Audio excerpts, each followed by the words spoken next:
Oh, hi. Hi. Hello, geeks and various assorted friends. It is, of course, time for some RPGeeks fun.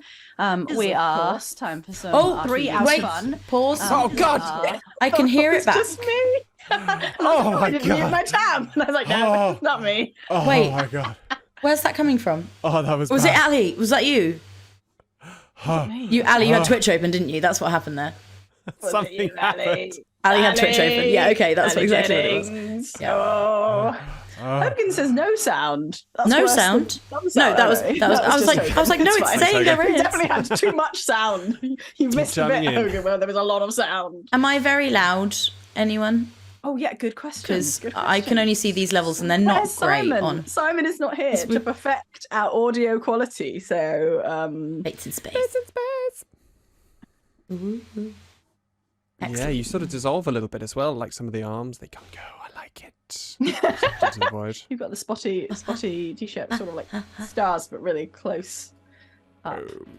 I was saying something. I was saying we are 3 out of 4 science communication #professionals who like to roll dice and tell stories. But today is the science episode, accompanying our 12-part Starfinder sci-fi campaign. We have got these regular episodes on the science of Starfinder, / the science of just stuff that happens in our campaign that we think's cool, which is a lot. And we have some excellent scientific topics for you today. Oh yeah. Which people in chat are already excited about, and possibly know lots of things. And I've just done some research. I'm like, I know things to tell you about. But I look forward to hearing all your Twitch chat comments and YouTube comments. And if you're listening on the podcast, can you comment? Not. No. I think you can, but not like on individual episodes necessarily. You can leave us a review and say how just much leave you us like a things, review. but maybe just come to social media and tell us. It'll be like 5 stars, great, but here's my comment on On that thing you said about forensics. By the way, yeah. Come find us on social media. That's probably Yeah. the best. We're on Threads now. Oh God, we are. Boom. We're on Threads. Is Threads? We're on- Is it good? I quite like it. It works. It's not Twitter. That's good. It's got that going for it. I mean, the standards are low. Like. Yeah. Is You there can't- anyone else there? Or is you Yeah. just No. screaming? It's what's was it? a It strong pasted shift. like. Bastard. It pasted. I'm real tired, gang. Real tired. Bastard. Oh, we've got I a love it. first-time chatter. Hi, Enforcer Hound One. Hound. Hey, how's it going? New to Starfinder, never played it, but thinking of giving it a try. Besides just doing D&D, that's what we're thought, but doing. We were like, oh, should we not just do D? We should not just do D&D. Oh my God! Every time there's just like a moment where we're like, the rules. What do they rules. mean? The Is rules it good? are Is the it same bad? I as like D&D. it, but at the same time, I don't know what's happening. It's so similar to D&D. It's kind of almost a bit irritating that they're so similar, because it's not just a whole new rule set. They're very based on 5e. Yeah. But yeah, it is fun. The setting is amazing, and what we're going to be doing today is talking about some of the things that have come up in our game and talking about the real world science that sits behind them, or maybe potential future real world science. Just science. But before we do that, Future real world. I like Future that. real world. not to bang on about our Patreon a lot, but we made one and people signed up for it, and we're like really chuffed and excited about it. Like people like us, and oh gosh. And last episode 5, we didn't do our shout out. What We we're supposed didn't. to do. Naughty. We Ali fucked up. Jennings, I fucked up. Lord of I Patreon. fucked Lord of myself. Patreon. Lord of Yeah. I am Lord of Patreon, gonna and do yeah, I 2. failed my subject. We're gonna do 2 shout outs now, and then we'll do 2 shout outs at the end. Yeah. And then we'll like have like made up for it slightly, we think. Forgive us. Are we gonna do the Forgive roll us, the dice Patreons. thing? I think we should do the the dice thing, which is also really confusing. So I think we roll Is the it? dice thing. We've got 8 now, so now we can do a The D8. D8. Yeah. But Perfect. last time it was Will and Aaron, so I don't think we could do. They're like- out. I think they're Oh, out. they're out. So we do a Is that- D6. So it's only a Mean? D6. No, I think that's Yeah. fair. Sorry, Will and Aaron. Like, you'll come, it'll come round again. We've just but, shouted like- out Will and Aaron by Oh no! saying No, this. I didn't. Who? I don't know what you're Cut that doing. out. Cut that out. It's too late. Will We're and live. Do it Never heard of live. them. Got it out live. Yeah. Okay. So D6 then, and Ali, have you got your list so you can I've got the list. You tell Lord me. of Patreon. I don't want to be do as I please. skeptical. Wait. But I am just double checking that you've got the list. How haven't you? very Ali? dare you? The list is so. What the fuck is this? Hang on. I've got the list. Just quiet, peon. Okay, I'm ready. Okay. Also, So who's rolling the dice? Here's the Wait. other. No, it's not. It's not a I D6. didn't have the dice. Shit. It's not a D6 because we've got different tiers, and the shout-outs are the Super Geek tier. So how many? Which is no every. Oh no, Oh, is it? there is one below Super Geek. That's true. So hang on. 1, 2, 3, I can't say your 4, name 'cause then 5, what if I'm 6, shouting you at this 7. So there are 7, but 2 of them have already been done. So do a D6. If you get a 6, we'll roll it again. Okay. Don't worry, Come guys. on, we can do this. This is All right. the organised. I'm ready. approach, Yeah. So I'm rolling. Okay, and who are the nameless people who we? I'm going to say the names because I'm actually looking Yeah, at them. yeah. Trust Bates on the. Yeah, we're going to do that. All right, ready? Yeah. 6. So we roll again. Roll again, boom. Great content. Attention. Rejected. Oh, it came off the table. 3. Okay. 3. Okay. 3. 1, 2, 3. It's Keegan. It's Keegan. Okay, do the next one as well. Do the Okay. next one as well, because then Okay. we've got We can't get excited about you yet, Keegan. No, We're coming. Wait, hold Hold. the excitement. So we've got a new idea. Keegan, you're in the chat as well. You awesome sausage. Okay. Oh yeah, nice. Keegan and 4. 1, 2, 3, 4. Thank God it wasn't is, 3. We've already. They're not in the game. Calamity Cass. Keegan Yay! is also here. The K's. Okay. Yes, Keegan and Gas. So my new thing is, Yeah. our challenge is, Bates and I were discussing this on a rural train station platform this morning. Yes, we will. If Keegan and Cass were characters living on Absalom Station, who do we think they'd be? Oh, not who do we think they'd be? I think we should just be silly with it. I like that. We just decide who they are. Yeah, so I will just give them a little sentence Oh, you mean about it's themselves. not realistic? Yeah, right, because otherwise it's going to take yeah. too long. Because we also don't necessarily know all the people on the Patreon. Yeah, So- like Cass is not an artist because that's just cheating. your actual life. I think Cass Yeah. is someone who's actually been to Triaxis. Is this based on anything apart from their name? No. Yeah, just whatever you feel like. And Based Keegan on someone needs to have been to Triaxis. Keegan That's what it's based is on. the son of Noodle Man. Oh. Oh. Keegan sounds like a warrior name. to Keegan, me. also, sorry, I don't know your gender, but on you are a man on. On Absalom, you are a Absalom, yeah. son of sausage man. What happens? I feel like Keegan is. It does feel like a kind of lizardly, like sort of Keegan. They're not. No, they're not. You're not getting that. No, That kind of scaly vibe. Scaly vibe. Name, really. Come on, Keegs. Okay, we need to come up with these ideas before we go live in the future, we need everyone. to vet Ali's suggestions. Okay, Keegan can confirm I am a Noodle Son Lizard Man. Excellent, wonderful. Thank you. I feel it. I am Lord of Patreon. Okay, right. With that out of the way, also just going back slightly, comment from Kaz. Kaz says Threads is very sus. I'm like, yeah.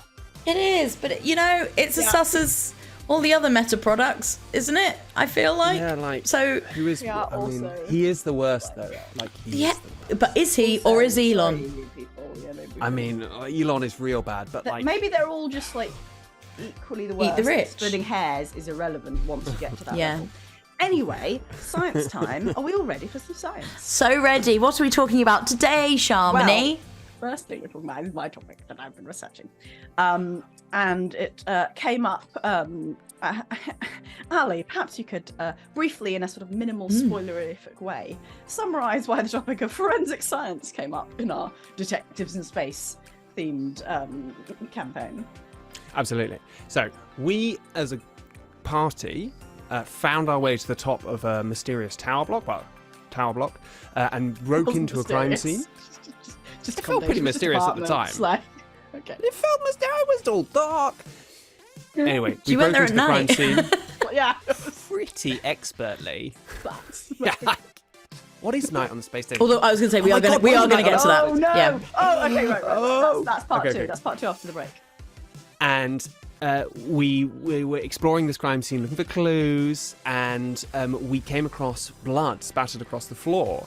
And we were looking at these blood spatters and trails and trying to work out if we could intuit anything about what had been going on during the time to spatter the blood in that particular way. And then we thought, oh my God, that's a thing that real people do at real crime scenes to do stuff of worth. Maybe we should look into it. Yes. It'd be real. It'd be real science, albeit. Do it be real science? Do it be real science? And that be the question we do be questioning today, everyone. We do be questioning it to be us. Because I've been reading about all sorts of different types of forensic science, different different methods, different sort of mini fields.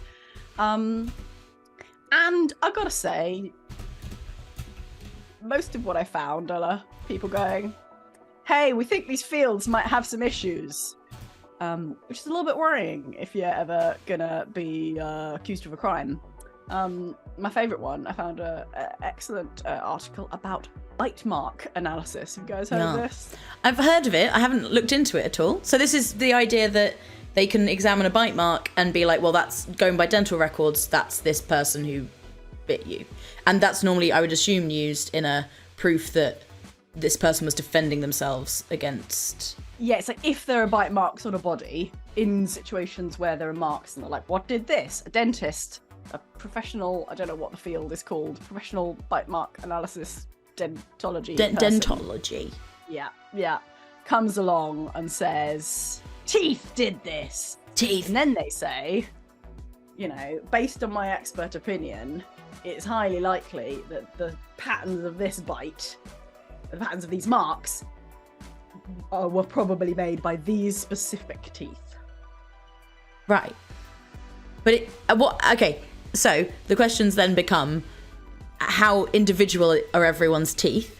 Particularly in a world where we get our teeth, straightened and everyone tries to get their teeth lined up a lot. We're taking away the individuality to make them all, nice.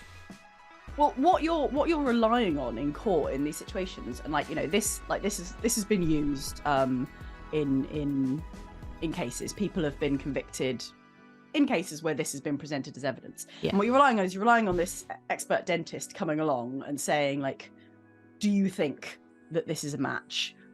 How much do you think that there is a likelihood that this, could have been someone else's teeth, could have been something else? And you're basically trusting them as someone who has seen lots of teeth to give their opinion on this. Mm-hmm. Someone who's seen lots of teeth. I've seen a lot of teeth. So it's more like the person who is accused of doing this biting could not have done it because they don't have any teeth. It's a better use as a null because this person's tooth goes out at this angle and there's no way this bite could have been made by this tooth. It's so interesting that you say that, because I've got the strong impression that forensics are much more often used by the prosecution side, by people trying to get the conviction, right? And then the defense sort of argues against it. But one of the reasons I've sort of started off with bite mark analysis is because they're called the bite mark dentists are called diplomates. Diplomates. Yeah, I don't know where they've got that from, but I think they thought it sounded very efficient. I saw an article which was somewhat scathing of the dentists and sort of implied that they really liked being celebrity experts. Anyway, there was a study. A lot of my commentary is going to come back to it, and then they did a study. And also, there's before you go on to the study. Yeah. Just so I'm clear, because sort of Chaotix brought it up in chat about forensic odontology, which is looking at skeletons, I think, and looking at the teeth. And is that right? For identification, because your dental records are so unique. Yeah, this is about bite marks, bite mark analysis. Yeah, okay. Yeah. So you don't have the teeth; you've just got the imprint. You've got a wound. Yeah. And you're Can I ask about the bite mark analysis? I don't expect, but I just wonder, if what you were saying is right about people changing their teeth. Yeah.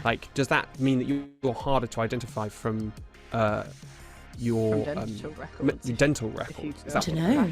What about if you never go to the dentist? Yeah, you'd have to have not, because they always take records, don't they? So as long as you've been to the dentist since you had your teeth done, But yeah, maybe other. How different really are our teeth? I don't know. Another topic. But right, studies. One study where they got a I don't know if it was a real or fake set of jaws, but they did 23 identical bites on a piece of unembalmed cadaver skin, and they found that they all looked completely different. Each bite wound was different from the others. And then another study in 2015 by some forensic dentists asked basically 38 different experts to review photos where the bite mark analysis had been used. They gave them 100 cases, and it says out of those 100 cases, they reached unanimous agreement in 4 of the cases. Oh, wow. That's not great, is it?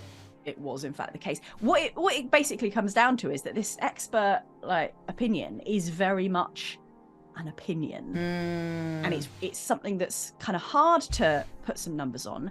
And what I seem to have found, reading a lot of these different forensics, is that for a long time people weren't doing the big comparison studies where you actually say, okay, so how often, how likely are you to make a mistake? How likely are you to get a false negative, false positive?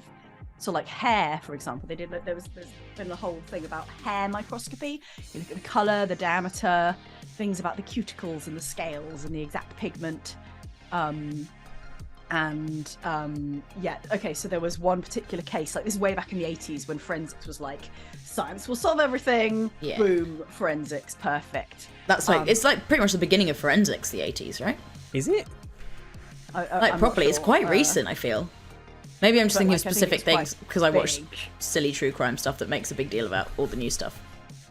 That's probably more likely. They had this hair sample from a rapist and from this one guy, and they said it was an exact match, which was a very rare phenomenon.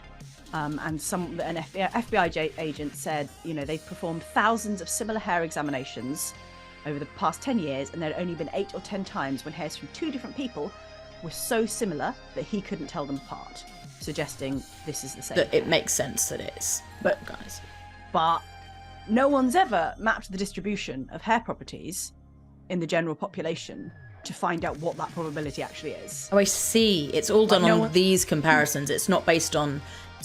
Basically, all this stuff it's coming from is from cases and pre-existing... It's from that person's experience, what they've seen and looking, rather than...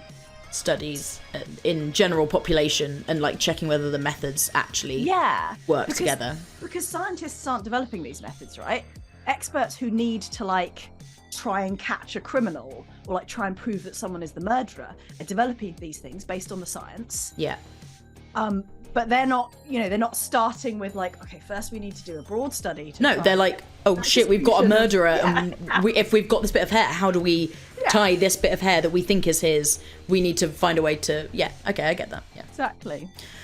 And there's so But then if you don't have the murderer, if you've just got random person too. The other thing is that, they all, in a lot of cases, they're being told, we've got this guy, we need to horrific I think crime. That's fairly we need to send this guy down, please help prove it was him. Yeah. So they're somewhat incentivized to do so. It is interesting, the link between that and the kind of nobody believes in experts anymore kind of movement.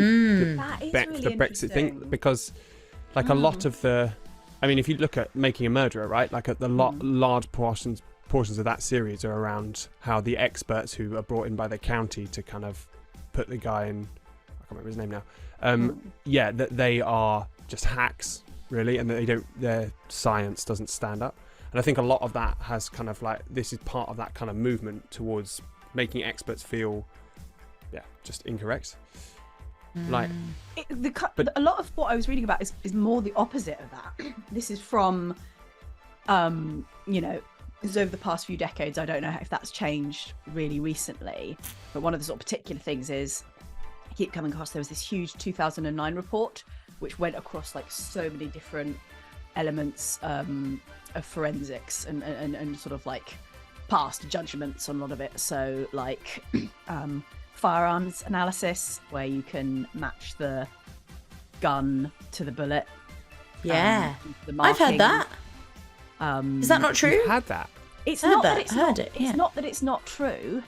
It's that you do things like give the same. Okay, so they gave the same items, the same like pairs of things, back separately a little while later to the same researcher who did it the first time, and they reached the same conclusion only 2/3 of the time. So a third of the time, they reached a different conclusion. It's not that it's bullshit. It's that not tested, it's not standardized in a lot of cases. It's inherently subjective, and you don't have the stats to like how variable this subjectivity is. Yikes! Right? Yikes! Blood spatter analysis. Dexter. Like, yeah. It's great. The thing we did. All only done by psychopaths who are also murdering people. From my experience of blood splatter analysis, said it was more subjective than scientific. But that's a bit different, isn't it? Blood spatter analysis, because surely you're looking at like visible pattern. Oh, I guess it's all the same thing, isn't it? But what are you interpreting, and how certain are you? Well, okay, so to use my blood splatter experience, which is watching Dexter, he will get like dummies, and he'll hit them like dummies filled with blood. So I thought like meant dummies. gummy bears. No, like something dummies, and he'll hit them.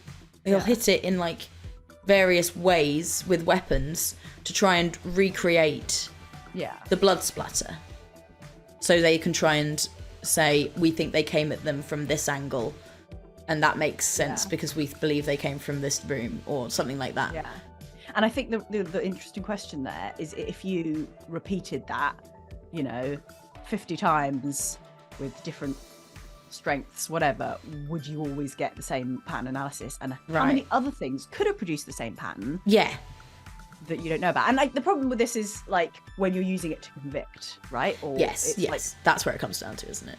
So there's a lot of cases of false convictions. Of course, in the world there are a lot of cases constantly of false convictions. But there's a particular group, I think called the Innocence Project, who are using DNA evidence to go back over past convictions, and a lot of the past convictions are forensic science based convictions that they're basically overturning now with DNA evidence.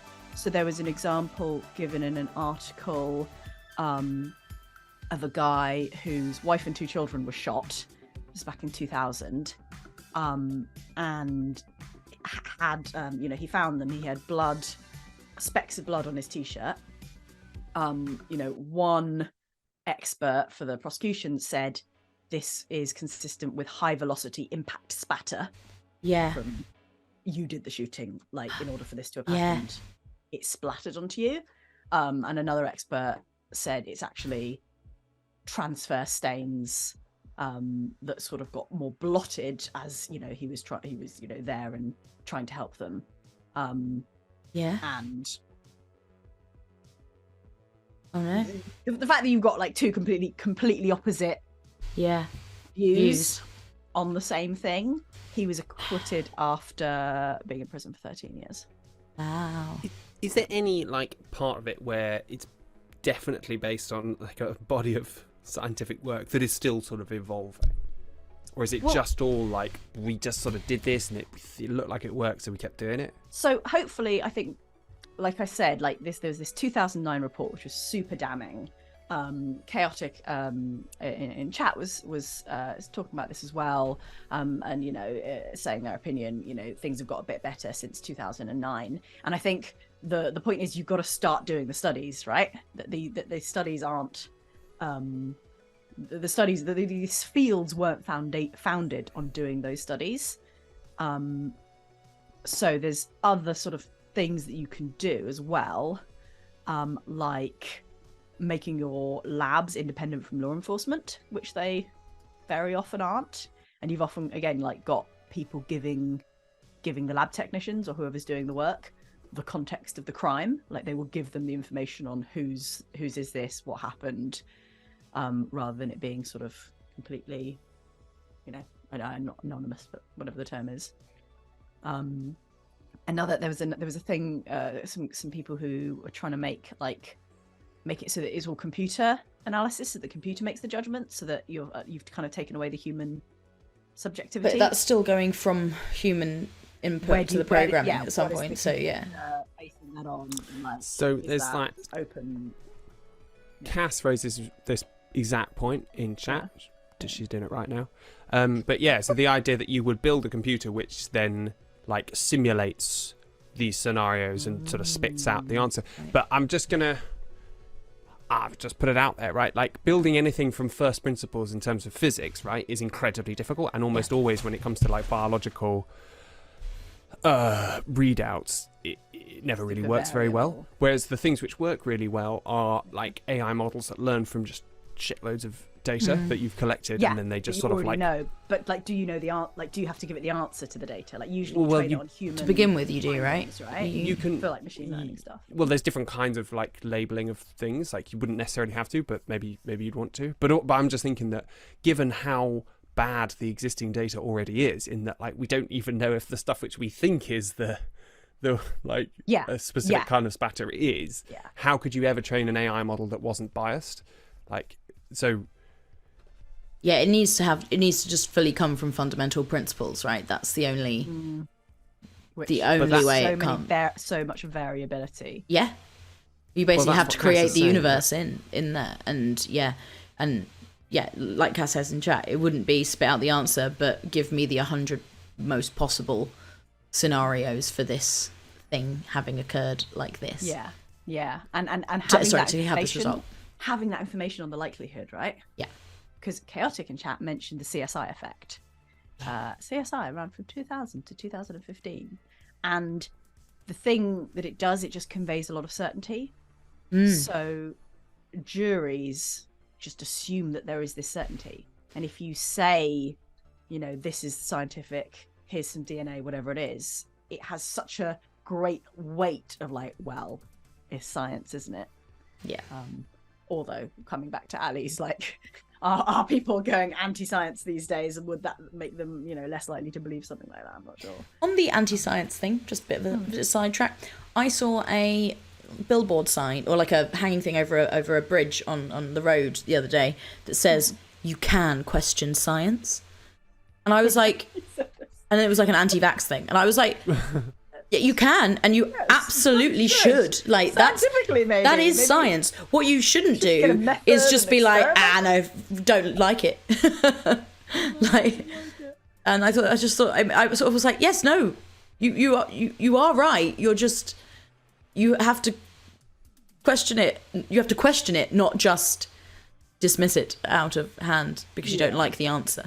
Anyway, that was And all of these things is none of what I'm saying is these things are completely the basis of these things aren't, I don't think, in most cases, bullshit, but it's the applications and how I think it's how well tested they are, right? Yeah.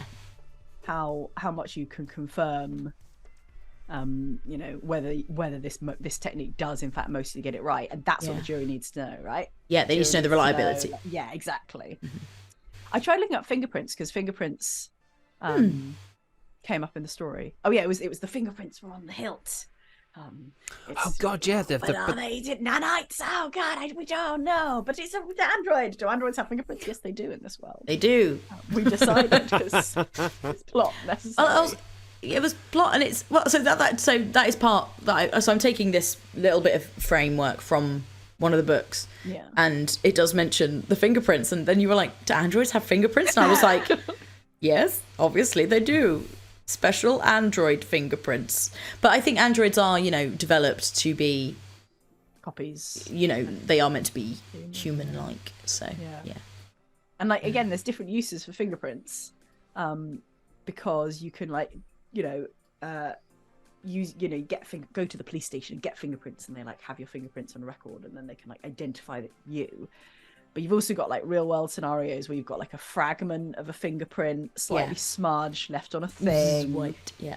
and there's different like requirements for what you say to match your fingerprint. So like different countries have like different number of points that you have to identify as matching to say it is a definite match. Places where you're like, this is the same. Like here's 12 places where this is the same. And actually, what I kind of didn't realize with the fingerprints is that like, let me read you what it said. The things that are going to vary it are like how much you're sweating, how oily your hands are, how like pliable your skin is, how much you're pushing it, obviously slipping, we mentioned what the surface actually is, such that like even if you did a sort of fingerprint kind of identically twice, just kind of the flexibility of your skin and pushing it, like you're never going to get the exact same shape of fingerprint, even from your same finger, like twice in a row. So although there's lots of things that you could like match up exactly, there is also like more variability than certainly I would have thought. And also there's the question of like, are you looking for points that match, or are you looking for like, if there's a single difference, that means it's not the same? Surely that's the better way to do it, because that's almost like the null hypothesis thing, exactly, right? Like, which is, you know, that's like GCSE science. We were taught about the null hypothesis was to do science. You say, okay, let's assume this thing isn't going to happen, and now prove that it's not happening. And if you just can't, so in this case, it would be we're going to assume this isn't this person's fingerprint. So find any discrepancies, and if you can't, wow, maybe our null hypothesis is wrong, and it is this person's fingerprint. Out of everything I looked for, fingerprints didn't seem to be the least sketchy. But even then, some just sort of Wikipedia summary says some academics have argued that the error rate hasn't been adequately studied, and that it has the fingerprint evidence has no secure statistical foundation. Oh no! And what about ultimately the same problem as everything else, right? What about like, DNA stuff? Did you look at it? Glad you asked me. About have I segued for you? Thank you for that. You're so welcome. Because you remember I mentioned the Innocence Project.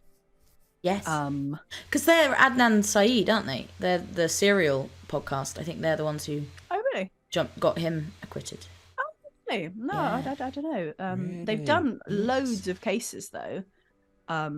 They've done more than 200 exonerations or exposing wrongful convictions, and a lot of those, I think they certainly started off like just using DNA, like that was their thing. So using the DNA to like disprove the original. And there was another stat that was that of 375 exonerations based on DNA, that was like the Innocence Project or other groups, people had been using DNA to exonerate people. Almost half of them involved the misuse of forensic sciences.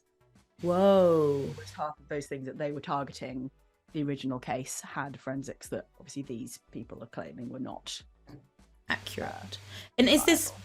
Because with stuff like this is just, they're not necessarily arguing innocence, are they? I know they're called the Innocence Project, but they're actually arguing you've convicted in a court, that's what you have to do, isn't it? I guess it is, right? You have to prove that the original conviction, that wasn't enough to convict, right? You can never prove which is innocence. Right? Well, but that comes down to innocence, I guess, then, in a jury setting, because it's either guilty or... It's because innocent until proven guilty. So therefore, if they shouldn't have been found guilty, they were innocent, because... They shouldn't have been found guilty because there wasn't sufficient evidence. But do courts find people innocent? Is that a verdict that they can... No, they're not guilty. No, they find them not guilty. Which, but if you're innocent until proven guilty, if that's the phrase... Oh, okay, good point, yes. If you never should have been guilty, then you've been innocent the whole time. We need a lawyer. Yeah. Cameron in chat agrees. There's any actual lawyers here. Hello. Just slating all forensics. Fingerprints, fake. Blood splatter, fake. DNA, we've gone through it. Way more wobbly than you'd think, she says. So that is in fact what I'm coming to, because having now bigged up DNA is being like, DNA, baby, it's good stuff. Oh, another really good fact. Okay, so you have your like genome and you have genes, right? So you have we all have different genes for different things, but individually, those genes can be different versions called alleles, right? So in a particular gene, like an eye color gene, I might have a different allele, different version than Emily Bates or probably Ali. We've both got brown. Jennings, We do all have slightly different because I've got dark brown, you're more hazily, and then Ali's big baby blues. How many genes are involved in eye color? How many eyes? Well, because I was taught at school there's there's two, and but that's not true. It's more complicated. So if anyone knows how many, I'm gonna find that out. I did my what were they called? Mendelian squares? No, what are they called? Where you do the little diagram and you did Punnett squares. Punnett squares. But it's Mendel, right? Isn't it? And we did peas. We did sweet peas. I feel like there is lots of questions coming. Is this all? I am the master of Punnett squares. Ask me anything. You're the want. master of Punnett squares. Why are they called Punnett squares? I am the master. Fuck. I'm going on a mission. Can you do a Punnett square that incorporates lots more genes than just 2 different types? Beyond my Come on, master of the Punnett square. You can incorporate as many genes as you want. Can you? Is that are you lying? Yeah, you can. I'll post one in the Discord of like a maxi Punnett square. Fun fact about if you have 13, apparently is the standard number of allele locations that you're going to look at, and if you compare 13, which is a good number, because the odds of 2 unrelated people matching at all of them are less than 1 in a billion. Oh, so if you can match all of them, you're looking pretty shit hot. Exactly. And how close? Question on that though. Yeah. How close would that be really if that was say a brother or a sister? In a case that they're this brother did it. Relevant, right? How close is relevant? Like you said, you'd have to have all of them to prove a match. Yeah. I presume when it says the chances of unrelated people are matching are 1 in a billion, that changes for relatives. But at least then you have a smaller pool you're doing with, and if you're 50% related to your siblings, that's gonna massively decrease as you go out to cousins, second cousins. Yeah. Well, very rapidly. Right, but then you look at stuff where loads of our DNA we match with potatoes. Yeah, that is usually talking. I think that's not the same thing as this. Alleles, right? Not alleles. alleles. Not a version of a particular gene. It's whether potatoes have an eye color gene. Yeah, which they might, and they're using it for something else. They do have eyes on potatoes. No. I'm going to Google do potatoes have an eye colour gene and just see if anything comes up. Probably not. Good time for me to jump back in. Different things, yeah. Oh, yeah. Reginald C. Punnett. Naomi thinks you got it. Wait, is that actually true? 100%. There's a man called Reginald C. Punnett who came up with Punnett squares. There was a man. It wasn't to do with punnets of strawberries or anything. Okay. I really hope it was. I'm going to dive deeper in. I'll be back. He's gone again. He's gone in. Okay, so... Right, DNA. You've got 2. You've got a bucket of blood. I'm back. No, it's not. No. It's just after the name. It's just after because he was called Punnett. Cool. It's that makes sense. You've got. A bucket I've also of blood. got an answer. I've got answers about the eye gene. Sorry. Oh yeah. Before we go very far away from. Yeah, it's just been so long. Bucket of blood is. I'm putting it aside. Yeah, tell us. Okay, this is according to Desiree White, publishing in the Journal of Human Genetics, 2011, and Montserrat Rabago Smith, maybe the best author name I've ever. The 2 best author names. Amazing. Rabago Smith hyphenated. Montserrat. I'm going to put a character called Montserrat Rabago Smith in the game somewhere. I mean, I want to meet Can we this get character. libel? Do you think they're not alive now? Surely, or is this a recent study? Yeah, this is recent. Oh, sorry, no, maybe we won't. We'll do Montserrat Rabago Jones. Yeah, totally different. You think They'll that's never far enough guess. away? I'll make them a really cool character and not a bad guy. Cool, so then we can't, as long as there's no damage to their reputation. Yeah. Damage to their reputation. They'll have really pretty eyes. That'll be a key part of it. The real damage to their reputation is going to happen when I somehow misquote this thing I'm about to read to you. Although there are about 16 different genes responsible for eye colour, It's mostly attributed to 2 adjacent genes on chromosome 15. So it is mainly it's mostly 2. the 2. But wait, no, I thought you were going to tell us whether they were also in potatoes. Oh no, I've looked at the potatoes stuff. I've got potatoes here. Question, so I haven't found anything about eye colour genes in potatoes, but I have found stuff about colour genes in potatoes. Okay. Wait, oh no, I mean, well, it's not really genes. Oh yeah, here we go. There are 3 main genes: a basic gene, a red colour producing gene, and a blue colour producing gene.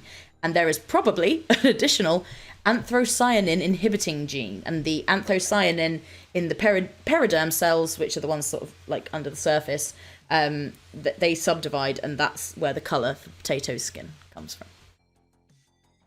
We were hanging out, Emily Bates and I may have been hanging out with a very gorgeous Palomino horse. Oh my goodness. Very beautiful. And like so beautiful. And my friend Grace was telling me like, well, Palomino is actually a gene that makes I can't remember what they actually said. They explained it better, like a gene that makes everything underneath paler. They dilute it. It's a dilution gene. Chestnut dilution. Yeah. Yes, if you have a chestnut coat and then you put the dilution gene on top of it, then you get a Palomino. And if you have like a bay coat and you've got a dilution gene, then you have a dun, and then it's beautiful. It's cool and complicated. Yeah, I like the genetics of like horse colour. It sounds fascinating.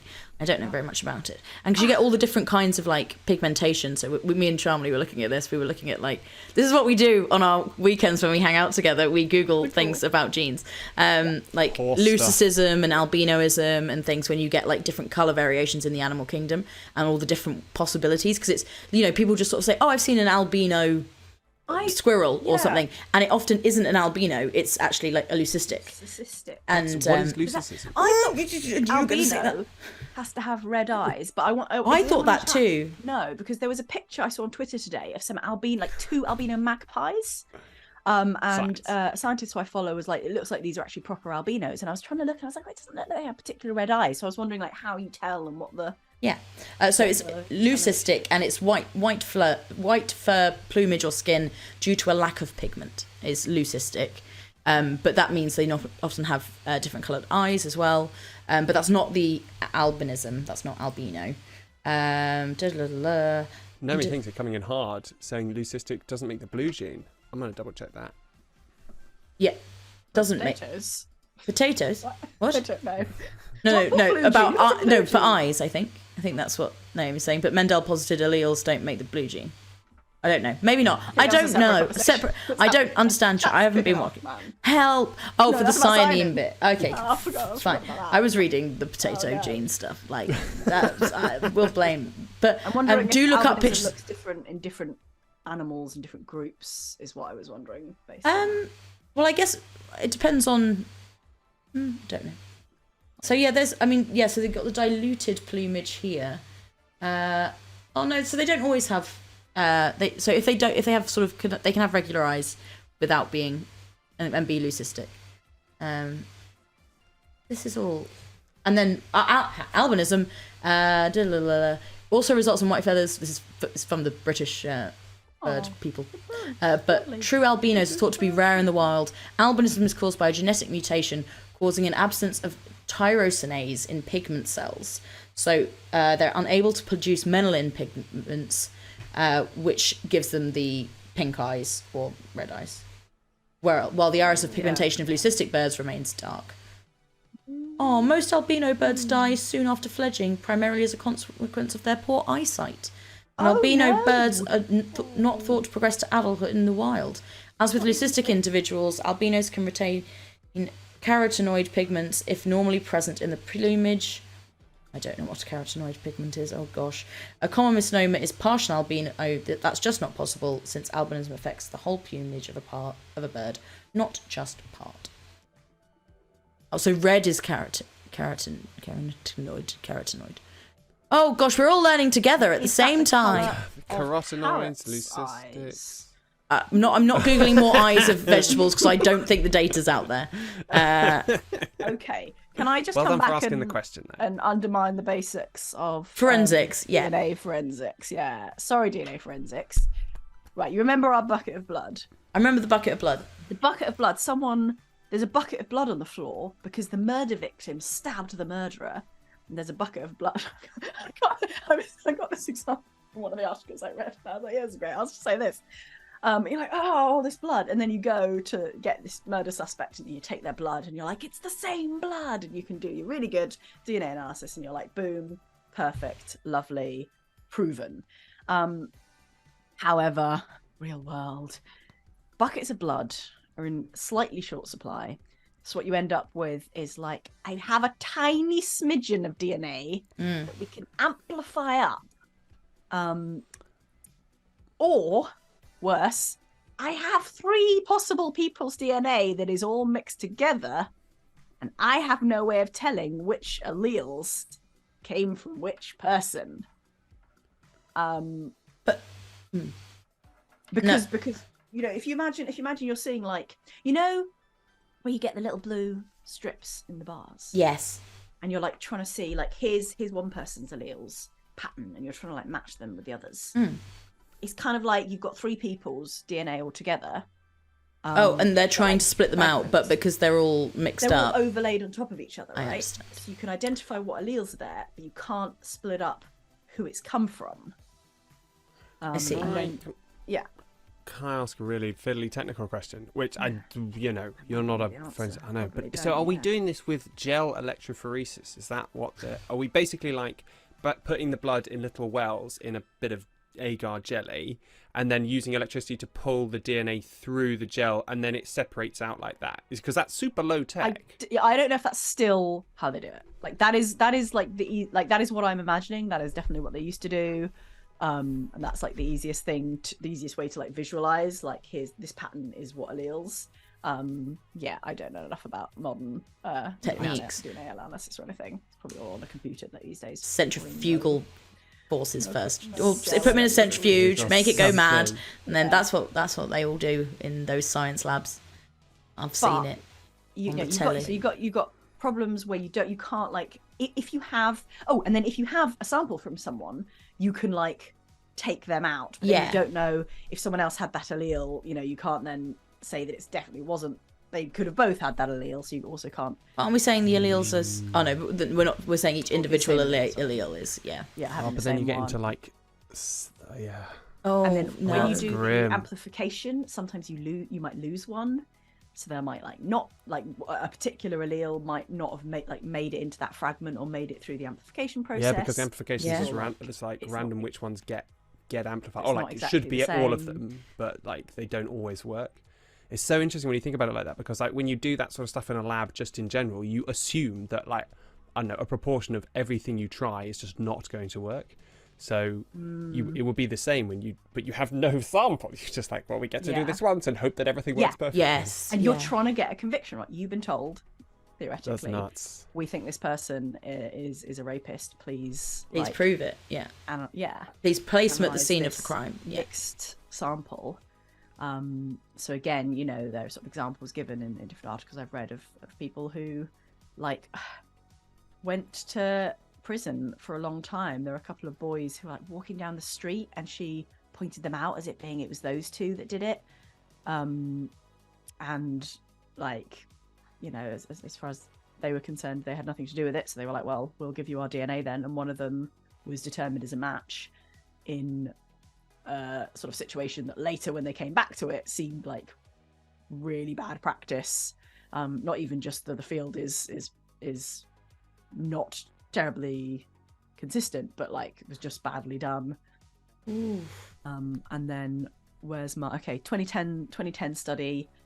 Oh no, this wasn't a study, right? There was a particular case, this is a different case, where the person said the evidence what the jury in this case were told, I think, were based on this DNA evidence, this defendant can't be excluded as a contributor. Okay. So it wasn't like they were told it's definitely him, but they were saying it can't be excluded. Some researchers, came back a lot later and gave the same samples to 17 different lab technicians, but like without any context. They were all quite experienced. It was a mixture of DNA, and they said, "Is the defendant's DNA in this or not? Can you exclude them? Can you not exclude them?" 12 of them said that the DNA could be excluded. That person's DNA was not in it. 4 said that it was inconclusive. 1 said that it could not be excluded as a contributor. And a case, this was involved in a case.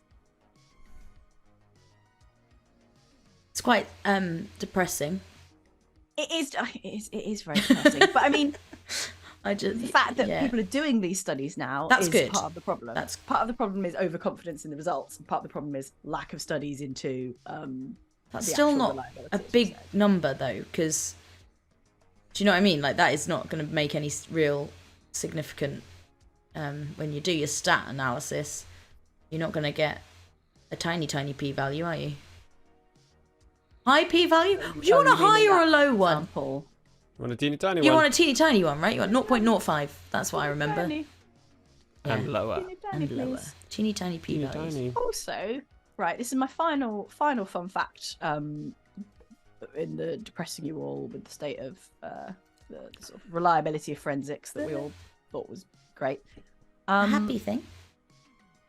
No, just more depressing things. Oh, here's one depressing things. Great. In North Carolina in 2016, I don't know if this is still the case, state and local law enforcement agencies who were operating crime labs were compensated $600 for DNA analysis that resulted in a conviction. Oh dear, that's not good. Fox. Oh, I have another thing on this. Sorry, I don't know if you're going to talk about this. Because this is thing that's popped into my head that I watched a YouTube video on maybe 5 months ago, but haven't they? Oh no, my brain. Haven't now using like DNA stuff from like people who have like given their DNA to like 23andMe and those kind of sites. Haven't they now been able to like track? Like there's the Golden Gate serial killer, I want to say. And they literally, like, they got something, because they had DNA, but the person who was the serial killer didn't have any DNA on file, clearly, because they was never matching with anyone. And then someone, like, put in their DNA to 23andMe, and it turned out to be, like, their second or third cousin or something. And it was close enough of a match that they were like, hey, don't suppose anyone in your family lived in these areas on these dates? And they were like, oh, yeah, no, that's exactly when Uncle Fred kept going round. That's his literal travel patterns. And they were like, cool, thanks very much. And he like perfectly matched the profile, and then they arrested him, did DNA on it, and it was like 100% match. And like, I think like I also decades. I could be making it. Please, everyone, check that. Don't go quoting that. There's something. That, like loosely those details I also read, and I think it was this case, or it might have been another one where like 23andMe or Ancestry.com or whoever it was, put out a statement saying we did not provide people's personal information to law enforcement. We didn't give anyone the data, which they don't have to, because you can just make your own profile and be like, do I have any relatives? Help me. Yeah. Don't. I don't recommend it, everyone. Yeah. The data stuff, there is no, like, they're not data protection. No. Well, I mean, they all put stuff in now, but like I don't know where it stands. Like, if you do really want to do it, read their damn rules about what they can do with your data, because there's potential they can just turn it over. You just don't want your uncle going to jail. That's all. Well, no, I mean, obviously, if your uncle is a serial killer, but there's distantly related. Did you see that documentary about the fertility doctor who used his own sperm on a huge proportion of his patients, with fair confidence that they would never know? And then a few decades later, this gene sequencing come up, and they either realised that their dad was not their dad, or they realised that their sperm donor, who the mother had chosen, seemed to have had loads of families. Eventually realising it was all the same guy, and at the time he did it, I think it wasn't a crime. Like, I think they struggled to actually pin anything on him because the laws didn't exist to say maybe don't lie to people and put your sperm in them without their consent. Hey everyone, don't lie to people and put your sperm in them without their consent. Please don't do that. That's good rule for life. Yes, good rule for life. We're very strong on our morals. We know that's our number one rule. of the Science, RPGeeks. stay for the life rules. Yikes. I mean, that's pretty Yikes. grim.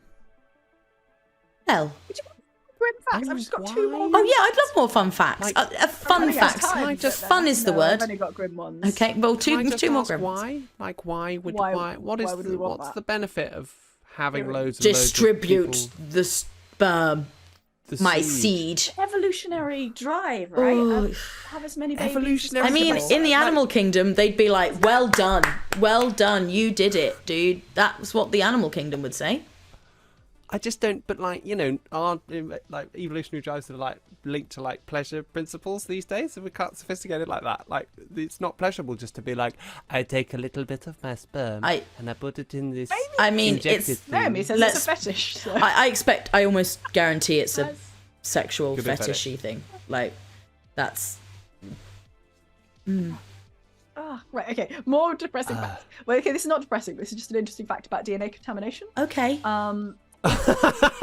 It's just cool. No, it's cool. Okay. You know, we're all sharing DNA with each other, like all the time. And if you and I shake hands, Okay, yeah. right? You and I are going to shake hands, and then I'm going to hold a knife, and then I'm going to be like, "Who held this knife?" Me? And in 20% of the cases, you I'm were getting done. identified as the main or sole contributor to the DNA that was found on the knife. Oh, Because all my sweat. Maybe you're just more sweaty. you're just a sweaty. I am more sweaty. You're just a bit I'm more quite a like- sweaty You creature. excuse. Just go. I actually Exude. slide round. If anyone's Extrude. actually seen me in real life, I don't walk. I glide on the sweat that I produce. Exudes DNA everywhere. You have this beautiful like, yeah, you look like Just you a just come out of the shimmer. shower. Yeah. So That's contamination is a delightful. huge thing. Anna, I wear a lot of powder for the streams. A lot. a not fun story. It's just been blown about in your face. contamination. In 2012, a millionaire got murdered in his mansion, and they found some biological matter under his fingernails, and they had a guy in the database who like confidently matched, and it was a homeless man with previous convictions for non-violent crimes, and they arrested him for murdering this millionaire. A few months later, his lawyer was able to prove that Anderson was in detox in a local hospital at the time the murder that had occurred. It turned out that the paramedics who responded to the distress call from the mansion had treated the homeless guy earlier. Whoa. They transferred some DNA via an oxygen monitoring device on his hand. Whoa. Whoa. Fun for That Moral is- of the story. Whoa. Don't let Okay, paramedics treat so you at the scene of the in incident. Chaotic said it's because the particles are loose on the surface, so they transform more easily. So it's not. Does that mean it's not sweat? It's like crusty because I'm scaly. Maybe it's in. I feel like it could be carried by sweat, but like, yeah, what is it? If it's got DNA in it, is it like dead cells? Is it? I don't know. It's not. I mean- because we were talking about fingerprints being like you leave all these oils, you leave protein. We never got to the bottom of that. We were talking about that last time as well. It's like, what I've is got it? a Is it list oil? of Is it things dust? that fingerprints are. Your DNA is in your skin. it's just- Yeah, dead it's all skulls. those So it's dead things. cells. It's your skin just molting, which it does all the time. Oh Fingerprints, wow, Moisture, grease. gross. Did But also, okay. So what we also have, I feel here, is a list of tips for if you want to commit a crime. Oh no, we've not done it again. Like last time it was like how to give someone fake memories and manipulate them horribly. And Well, now just it's you know, like- if Shamini's power. going to stab someone, she's going to be like, "Hey, Emily, shake my hand." yeah, You But know. that was still only 20%. Like 85%, it was still Oh, yeah. me being She's the gonna main. see like, Like Not Emily, bad lick numbers. my hand. that could work. Emily Maybe. keep licking my hand? Emily, Emily, hold this knife. No reason. Emily, stab this person and Yes, you did, And then Emily. lick my hand. then lick my hand, then lick the knife, then lick the person. No, Bad. Oh, also fun. Reasons for why we have fingerprints. They're talking about fingerprints in chat. They're like the ridges. The fact that it's the ridges on your fingers. And one of the reasons, well, like they theorize that maybe it's for gripping rough surfaces, maybe it's for improving surface contact in wet conditions. But the cool one was to amplify vibrations triggered if you're, for example, brushing your fingertips across an uneven surface, so that you can have better signals that you're sending to your sensory nerves to perceive fine texture. Yes. Oh. Isn't that cool? Oh. That is cool. It's surface area thing. That's delightful. Like the jumpy bumpies you can feel. Well, because it's the thing with like your fingertips can tell the difference between like a tiny, like if you get 2 pins, you hold them really close together and you prick your skin on your fingertip, you're like, oh, two pins have pricked my fingers. But if you put it like you on like your back, you can do them like a centimeter apart, and you'll be like, oh no, a pin on my back. Yeah, and it's like you're like because your body because of where the receptors are, they're more like spread out, and so you just get the one receptor firing, and it's just like, oh yeah, cool, 1 pin, mad. Yeah, you can feel one thing. Yeah, and they're 2 separate things. So, but yeah, your fingertips are like crazy good at it. Crazy good. All fun facts. Naomi thinks it says perception is wild, and I feel perception like, is wild. Wow, the chats we could have on that in consciousness. What? No! Yeah. That kicked up a notch. Consciousness. What is perception? Is that the reason we have consciousness? That's a big theory now. That perception is consciousness. So I can't remember it all. It's Anil Seth's theory, and I can't come back to this when it's. I was talking about that this weekend as well. Like, yeah. We had a nerdy weekend. Was that mid-horse, or was that? I was telling the horse about it. Yeah. I was like, hey, pay pony. Beautiful. Yeah. Hey, pony, don't run away now. I reckon we should have a little break now. I think we should. Before coming back into part 2 of our Science of Starfinder, where we've got some slightly more specifically Starfindery science for you. Slightly more. Slightly. Let's do the other 2 questions at the end, I reckon. At the end? Yeah, but we're gonna roll the d6 for. Oh the no, time. I forgot how many. How long? I forgot this. And we're doing plus d6 plus 5. Right? A d6 plus 5. It's a d6 plus 4, so you get 5 minimum, right? 4. A minimum of 5, yeah. Minimum 5 minutes, yeah. Okay, all right, ready? Oh. Go. Oh, it's a nice meaty 9 minutes. Whoa, okay, everyone, you got time. Like, go. I'm going to go to the loo twice. I'm going to go to these twice. I'm going to fill my water bottle up, down my water bottle, then pee that out. Then do a little dance. I'm going to do a little bit of check my notes for the next bit when we're going to be talking about Absalom Station and whether it could feasibly be a thing.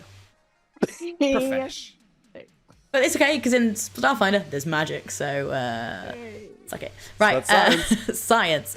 See you all in 9 minutes. Goodbye. Bye. Welcome back. Welcome. This is... We've had 9 minutes. I hope everybody's back. It's just 9 minutes. I was Do doing you stuff need in my more than 9 face. minutes? Hey, chat, maybe... Chat, Maybe you could do they? Do you need more time, chat? Have it just need more than 9 minutes? No, okay, fine. Do you need more than 9 minutes? Fine. It's 9 minutes. What are you time doing, it takes, chat, to need more than 9 minutes? There's nothing I can think of that takes more than Share 9 your minutes. technique. I'm eating. How are you making... No, shut up, How everyone. are you making it? How are you making this break last moment? Put it in the I chat. thought it was Go like on. 3 minutes. There's no mods here tonight. Wait. There are. Oh, there are. Sus. Okay. You're not a mod though, Andy. There's us. I'm just... I feel like I Don't bonk me, Cass.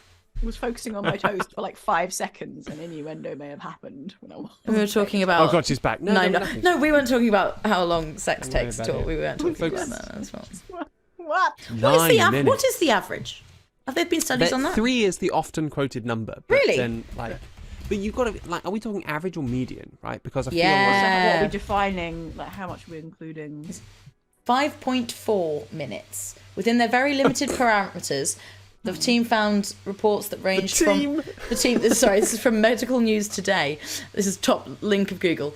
Ranged from 33 seconds to 44 minutes, with the average session lasting 5.4 minutes. So that sounds like a... 33 seconds for... What's the definition of sex? We've got to get into this now. Good It's important. question.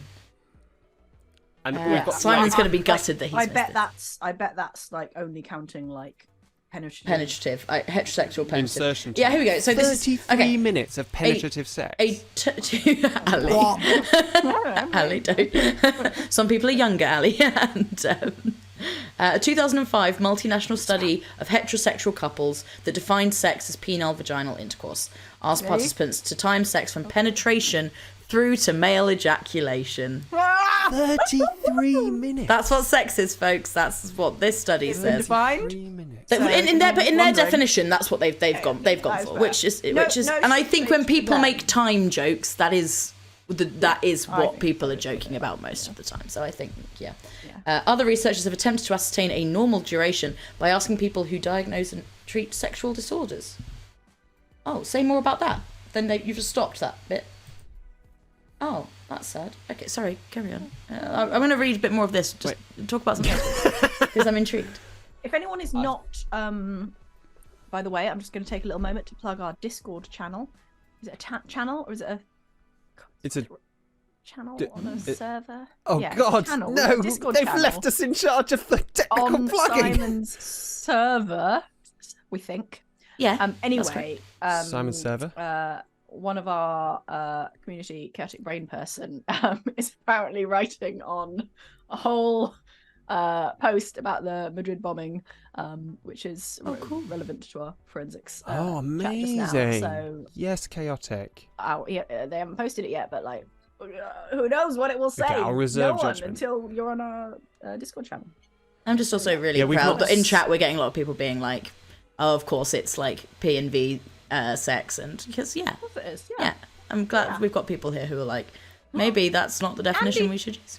Andy says PIV sex. That's what I'm going to be calling it from now on. PIV is 1% of all sex. Is it really? Only 1%? Andy says that's cool. I do. Feel Andy's sex educator, so that makes sense. Yeah. Wow. Well, okay. I don't want to throw the cat among the pigeons here, but it's throw it. Okay, so I'm 100% with you. I don't think sex means penis in vaginal intercourse. Where does sex start? Does it start from the point that you guys lock eyes? Are we getting sexy right now? Are we like 30% there? Like, where is it? Is it letting their definition? What's our definition? Yeah, because that's their definition. Are we defining our terms? No. How are we defining our terms? Yeah. Oh, just mocking other people's attempts. Yeah. It's interesting. Is it skin-on-skin contact? I mean, like... Skin-on-skin contact feels like an interesting starting place. Shami's shaking your hand, giving you a knife. I was going to say, I've been shaking Emily's hands a lot. Trying to frame her for this murder I'm doing. But anyway. Sorry about that. That's where it starts for me and Shamini. But it is right. Is it the point where you like ask for consent and it's given? No. You know what it is? It's defined based on... Sorry, Megan said, maybe sex was the friends we made along the way. Put that on a t-shirt. Better than what I was going to say, so yeah, never mind. Oh, and Cass says something interesting. Actually, it's one of the big crises currently in sexology. So many young men have been conditioned by porn to think that good sex involves penetration for like half an hour. They're constantly being frustrated and also frustrating their partners. Yeah.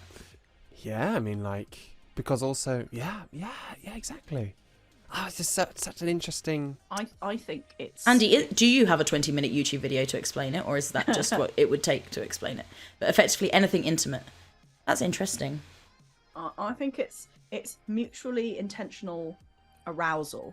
So anything like you're doing to arouse the other person deliberately. But what about flirtation? Just to jump in on that. Yes. Flirtation. Masturbation is solo sex. So that's not partnered then. No. But I guess intentional. You have the intention of everyone who is involved at the time, right? Because it could. Yes. Yeah, like if a third person is there, this comes into all that sort of moral stuff about like involving spectators. You know, the lines between like public sort of fetish displays, but like activities. Is it just like, hey, you know, wearing bondage gear to Pride, or is it like you have a fetish for like other people seeing you, and therefore you're kind of including them in your sexual activity without their consent?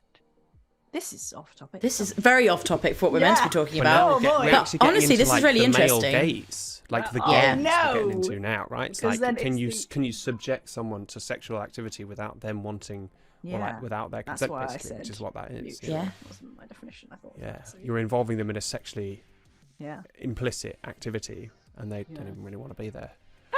Cameron J says all party intentional arousal. All party intentional arousal. I would like that to be announced over Tannoy, like at the beginning of sex. We have intentional all arousal has party been announced. intentional arousal. We are now reaching all party intentional arousal, and Please report to gate. You know, like that. well, that was Solved. I really enjoyed that. That Yeah. was. I also think that was Solving all the world's potentially problems today. the most mature we've ever been while talking about sex. A little bit aroused. There we go. I feel bad. Simon doesn't even. We don't have Simon's. We don't have the bonk stick either. So bonk. Right. Let's not talk about that now. Let's talk about Absalom Station. So What's that, Emily? Absalom Station is it's a space station that orbits the sun of the Packed World's solar system. So this is a station that is in the orbit of a planet that used to be there, is now gone, called Galerion. And in its place, there is this space station. So, so what's it orbiting? Nothing. The sun. It's the sun. Like a I thought planet. you said it was orbiting yeah. the planet. It's oh no, it's in just the in same No, place as it's, the it's, orbit. it's taken the Sorry, place right, of the yeah, planet.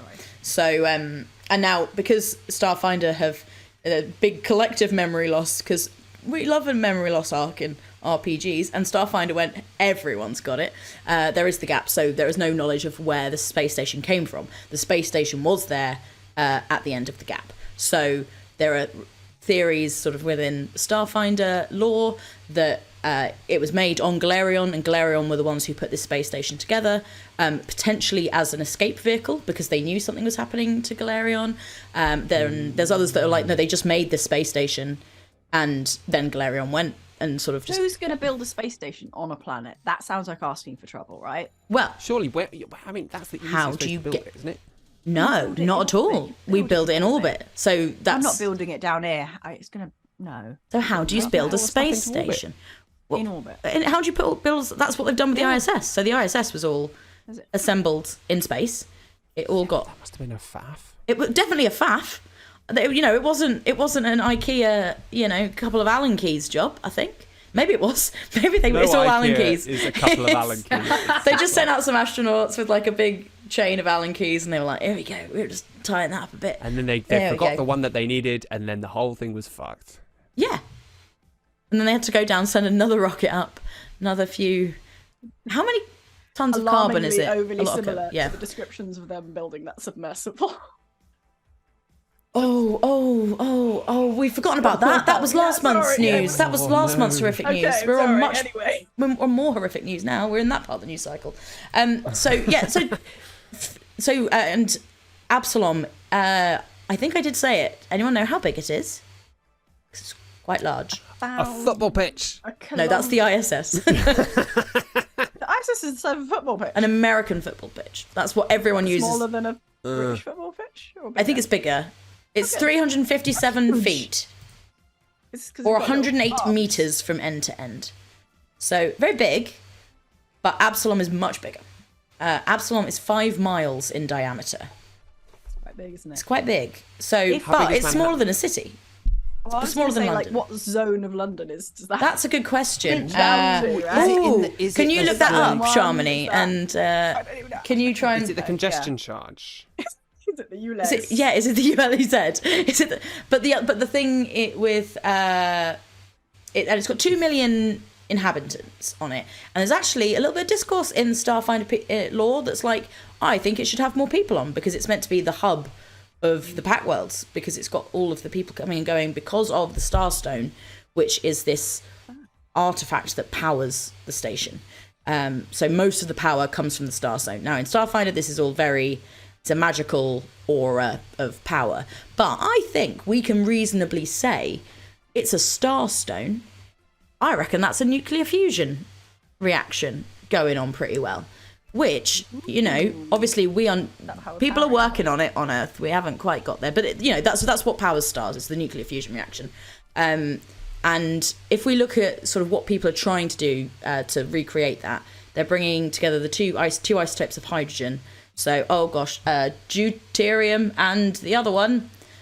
Bonus points if anyone gets there before me. Deuterium and tritium. Tritium. It's in the Spider-Man film. Yeah, and then the byproducts are obviously a hell of a lot of energy when you like smush them together, and then helium comes out. And if we're imagining helium comes out, helium is used in a lot of things. So inflating balloons. So I think we can assume that there are lots of lovely balloons on Absalom. I think we have to consider that's true now, because it makes sense. But also, it's used for its cooling properties in a lot of places. And if you have helium, so if you have this giant metal space station with machines whirring, you're going to need probably quite a lot of cooling in there. So I think we can assume that the byproduct of the nuclear fusion reaction is then being like fed into like a cooling system throughout the station. Oh, the engineering of like basically like, how do you maximize your use of this fusion reaction? And what's the most just to chuck an engineering question at you, mate. I mean, what's the most efficient way of converting heat from fusion into electricity? I don't know what steam. I mean, that's what people are looking at for sure. But space is really cold, James Gurney, but this station is probably pumping out a lot of heat within it. But, you know, look, space is cold, but we're in space, and maybe I haven't thought about that bit. That's a very good point. Well done. So the outside's really cold, but actually inside it's really hot. And also nuclear fusion, it's a star. So that's pumping out a hell of a lot of heat. So maybe it's too hot. But that's a good. Oh, now I'm wondering whether maybe we need to heat up the station rather than cool it down. But I didn't plan for that, so for now we're cooling it with helium. Okay, everybody, everyone, get on board. And what's this? Helium was used in welding as a shielding gas many years ago. Yes, so it gets used a lot as a shield because it's very non-reactive in a lot of in situations. So people use it, and they use it in like fiber optics as well. They put helium in the cables to sort of like protect things. So there's lots of lovely uses for this byproduct of nuclear fusion, and I did not think about the engineering of how the energy would be converted. But I think we can safely say big turbines.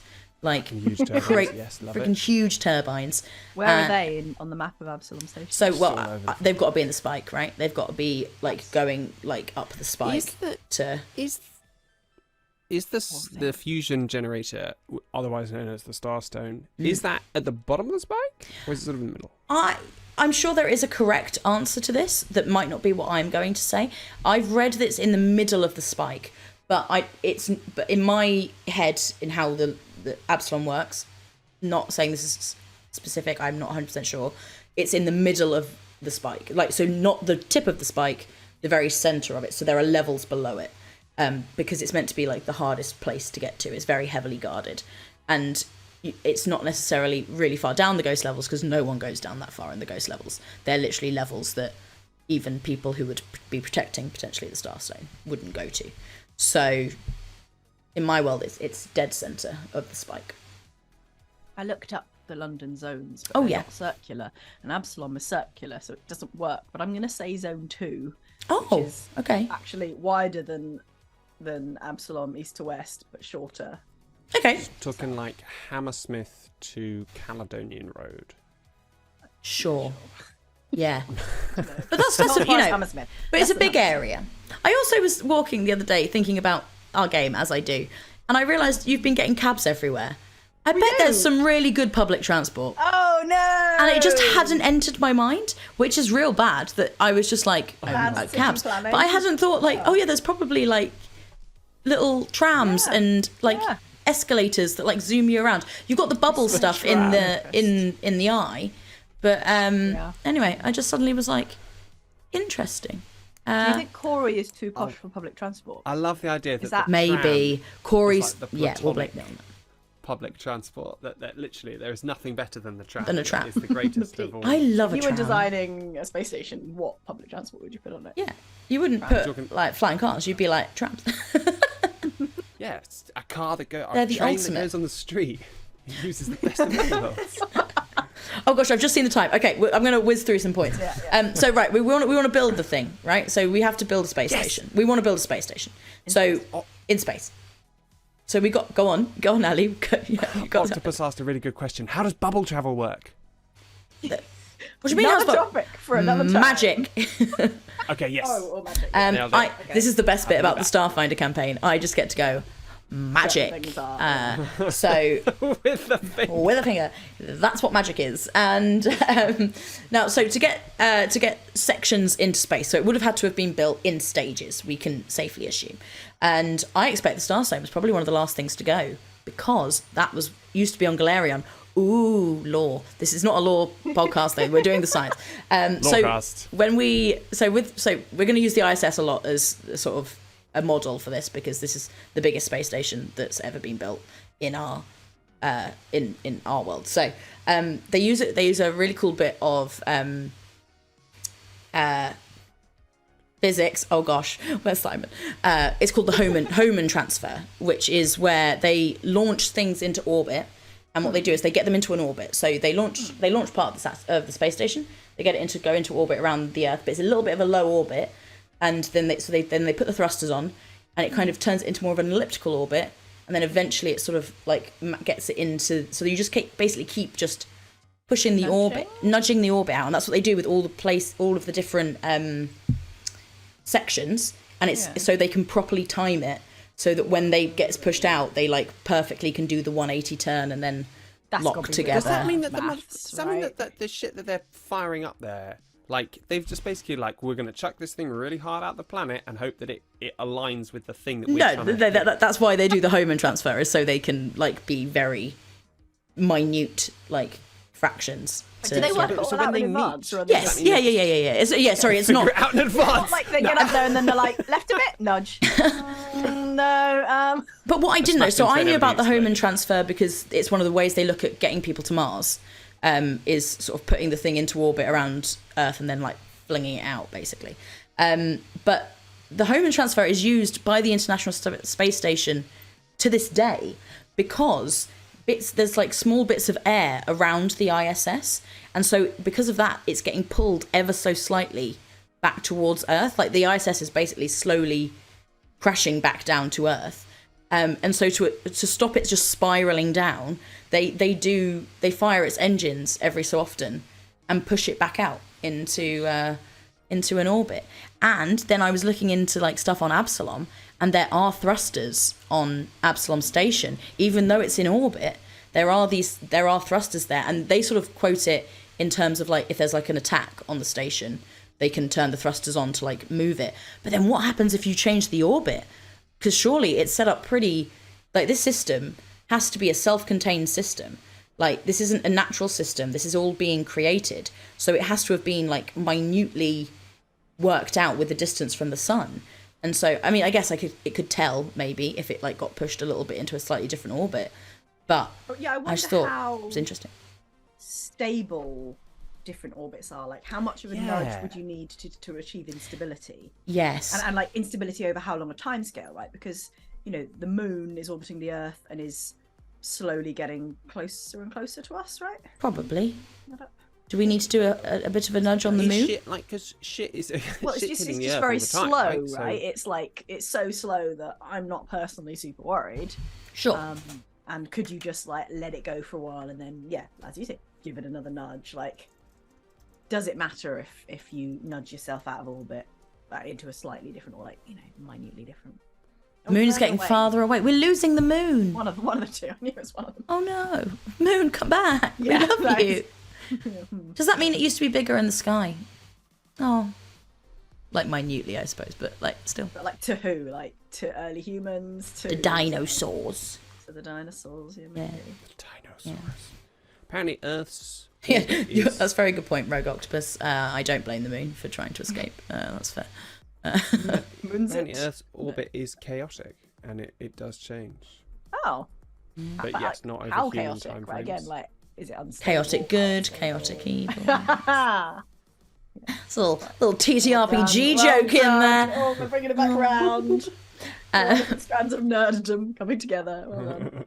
So now that's my decision. We've now built our station. We used these clever little nudges. We've pieced it all together with our Allen keys. This is great. This is all going really well. Now we've got a bit of a problem, and that's gravity. Microgravity, not really great for people. So they've done a lot of studies on astronauts on the ISS, and like some of the bone loss is is one of the big things. So it's they have found that deprived of the gravity of Earth, weight-bearing bones lose on average 1 to 1.5% of mineral density every month of spaceflight. And muscle And that's mass. even with all their exercises and that. So that's part of the reason they do the exercises to try and offset that as much as possible. I think this is probably without the exercises, and so the exercises can minimise that. But that's still a lot, and we're not on a little mission here. We're not going up for a few days. We live on Absalom Station. Like, this is a place that we are staying. We're not going anywhere. And you're definitely not going anywhere now because drift travel's broken. And along with that, there's like fluids in the human body shift, and they tend to go upwards.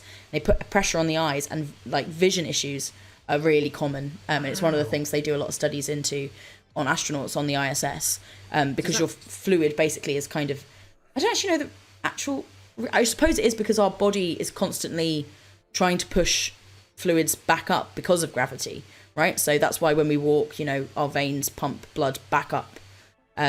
So we don't have anything that's pumping blood down, really, because we're relying on gravity. Like a vampire. I mean, the aorta does pump blood down towards the legs, right? But you've got to assume it's not designed to pump it to. But like when you think of like you can't survive if your like head is lower than your heart, for example. Like long term, you would die. Yeah, and so you got to so. Can't. The reason I'm saying this is because of a horrible story I read about a caver who got stuck and upside down. Just slightly. I don't think it was even that far upside down, but they couldn't get him out. And that's, I think, what actually killed him. And they were trying this whole time. It's very. Is that really long time ago?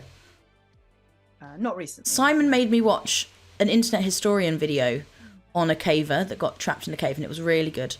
No, he was out with his family, and they were all exploring the caves, and he thought he'd found a specific like cave rock formation where you could just squeeze through, but it wasn't the right one. He wasn't at it, and yeah.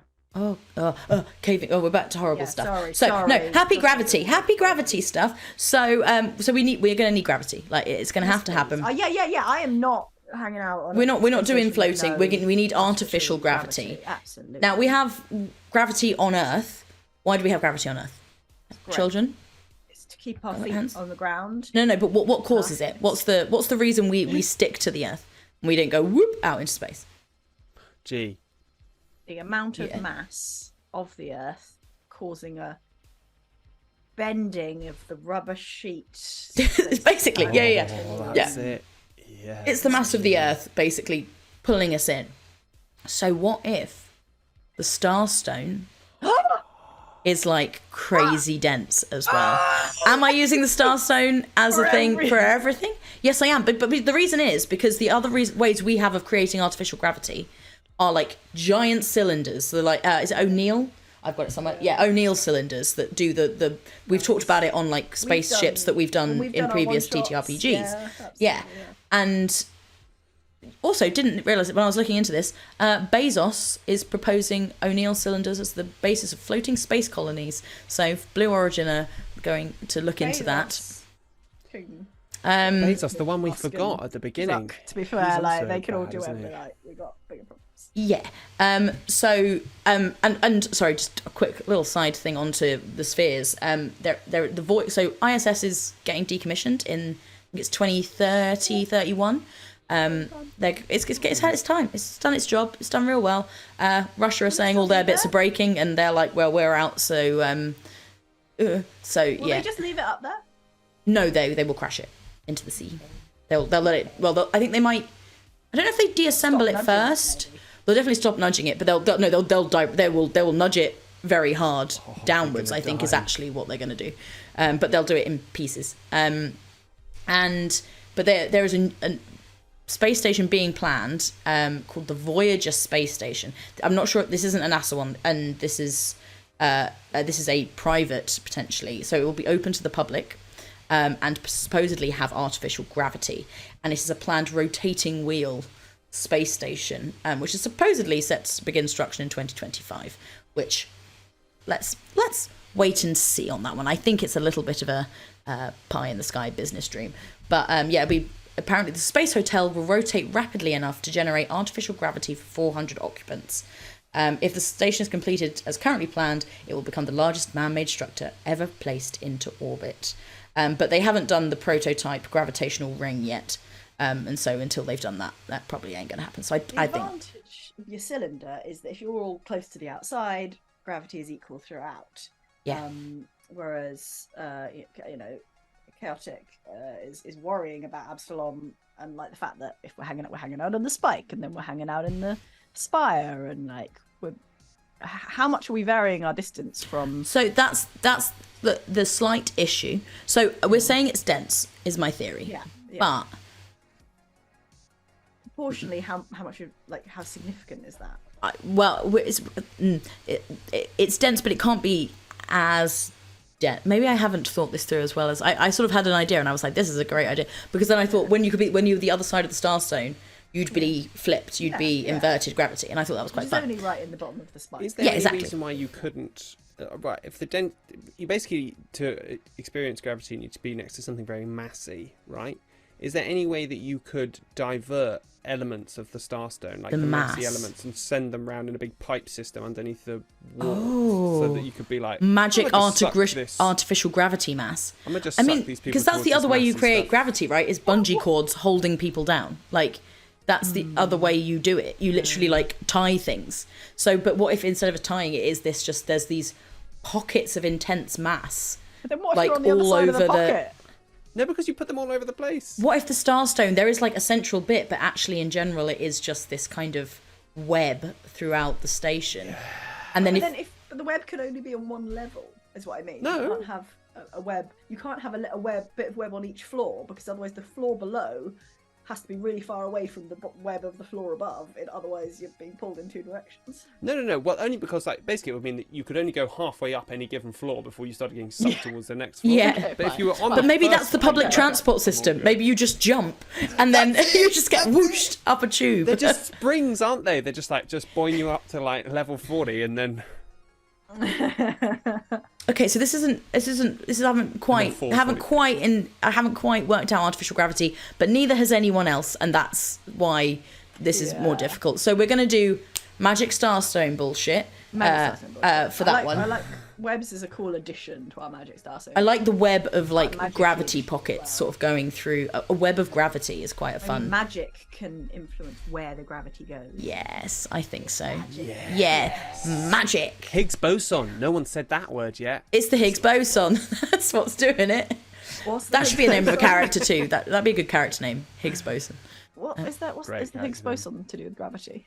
I don't know at all. No, we're just saying. We're just saying science words. Right. Sorry. Is it actually? That gives mass.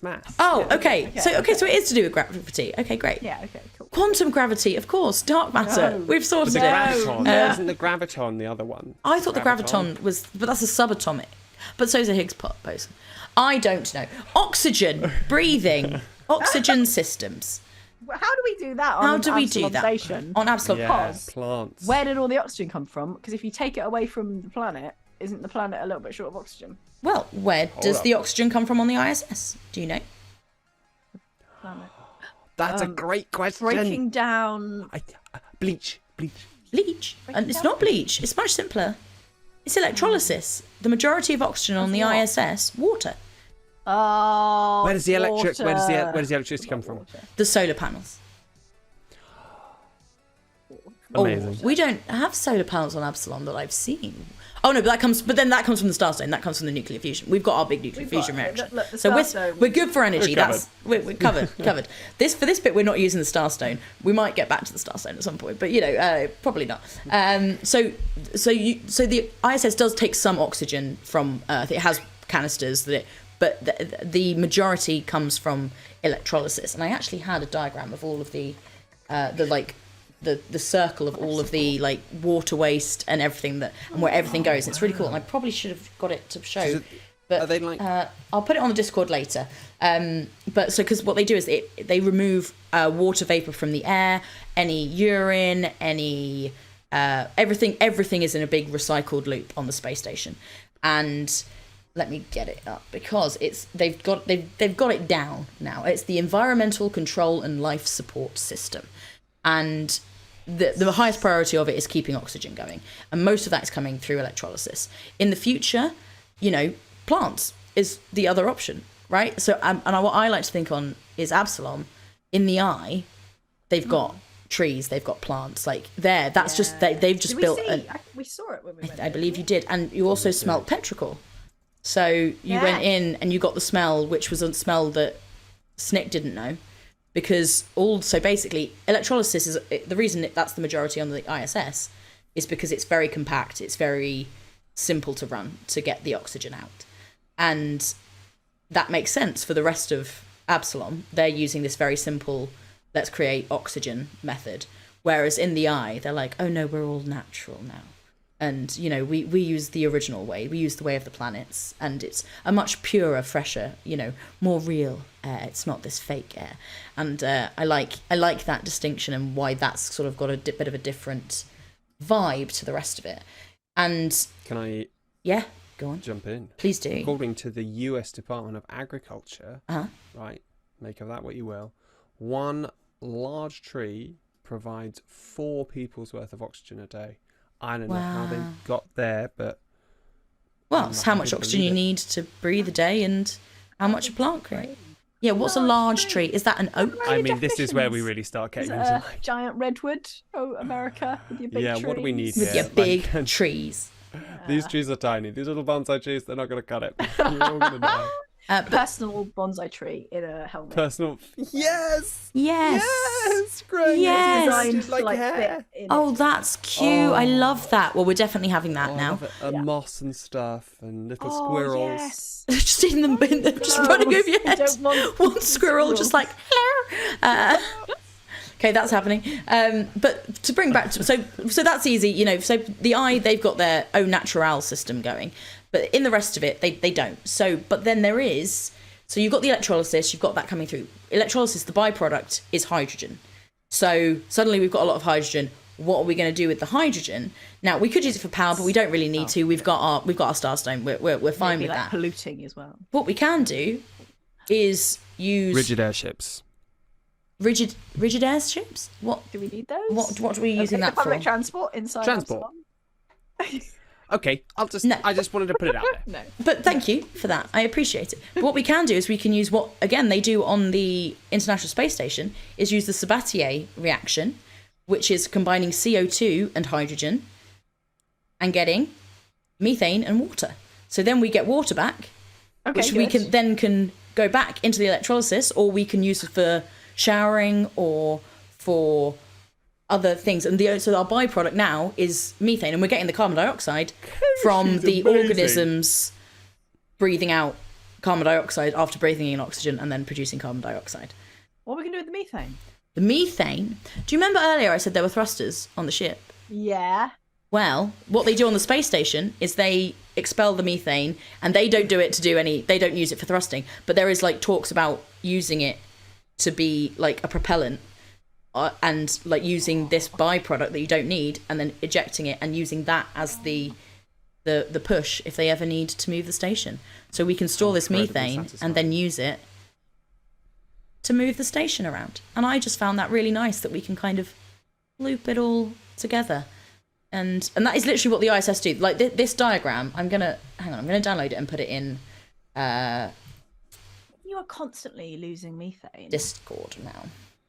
If you're constantly losing methane, then in terms of the We're whole not. cycle Oh, sorry, yeah, go on. on the station, then the cycles, like in terms of, it's not a complete. It's not a complete. Thing, No, right? no. So what you're losing most significantly, I guess, is the carbon. Well, the carbon is coming from organisms. Yeah, exactly. So, which are like things food, that are right? So food. So food is an interesting one. So we've got plants in areas. Yeah, for sure. And import was a big thing for Absalom, which obviously isn't happening as much now. But there's still normal space travel. They're probably getting a lot of it from Castrovel, which is a lot closer. I'm just going to put this in the Discord. Look at the lore happening. Oh my god, there's so much lore. There is so much lore, and I really don't know all the lore. And then I was watching a video on Absalom, and it was like talking about the home of the stewards, the Bastion, which is the big jail. And you know how you went to the random Bastion, the thing. I was like, oh, I forgot about the Bastion, which is this really cool place. Anyway, it's a different. It would have been bad to break into, and then you would have been. So this was just a little bit on the. This was a little mini one, just so you all know. Oh no, I've just sent a really weird file. That's not what I wanted. Sorry, I'm just putting this on the Discord for anyone who might want to see it. Save image. Sorry, talk amongst yourselves. But I think we're getting somewhere with this. There's cute stuff on our Discord. There is cute stuff on our Discord. But that's the ISS cycle, and it's very cool. And I just think there's a lot of really interesting. So the one thing it says in the book is recycling is huge on Absalom because it has to be and then there was a astronaut who said about the ISS, yesterday's coffee is this morning's coffee because you've got rid of it and then it gets remade, and and that is what it has to be like on a system like Absalom, because you're not. In most places, you're just reduce, reuse, recycle, everyone. And what are all the hors d'oeuvres made of? I think we can safely assume we've got to a point where sort of 3D printing food is probably a kind of thing that happens in the future. I haven't looked at it, but that people can kind of 3D print stuff now. And if we can take, waste products, like even food waste products, break them down into their component proteins, and then just rebuild it all together. Yeah, but we're just using single cells to make like lab grown meat. Like we can use algae to make stuff. Like we can basically do that now. Yeah. So print it in funky little shapes. You could have like mini Absalom Station hors d'oeuvres, and it's like really detailed. Hors d'oeuvres just come out straight in that shape. They're just a single block, but it's the shape of like a little piece of salmon on a biscuit. Oh, cute. With a dill. Yeah. Okay. I'm retconning that's what they all look like. Okay, they all were little blocks, but with very cartoony shapes of. It's true, actually. If you could shape it as anything, why just be limited by the biscuit? Shape it like food? Oh, that's true. I'd shape it like a D20 landscape with a river and trees. Oh, okay. Shamini's being artsy. Oh, I see. Yeah. I see. Yeah. It'd be like. And then I'd shape mine into a huge monster. I'd put four of them together and then have it walk across it. My landscape is crushed. We know we've got noodles. Okay. In this world, in the future, noodles definitely. Noodles have survived. So maybe the fact that he's selling noodles means that that's the weird thing, that there aren't any other noodles. We have to get Simon to check the law. Have we actually eaten anything, or have we just been drinking for 2 days? There's nothing. You had breakfast. We had breakfast. You had some hors d'oeuvres, canapes. Oh, we had a lot of hors d'oeuvres. Okay. I'm going to assume you've just eaten. I'm RPG rules, because we're doing a limited run campaign. We're not doing every meal. Did we go through every time we ate I think we did do a lot of eating actually. Did a lot of eating in the first campaign. I think we did actually. All the eggs and nutrient paste. A lot of a lot of paste. But also, our behaviour is consistent with us not eating except for the hors d'oeuvres, because we just nick loads of hors d'oeuvres. And then you're wasted because you've been drinking the whole time. And then Snick's just starving and has a jacket full of hors d'oeuvres. Great, good. It's also only been a couple of days.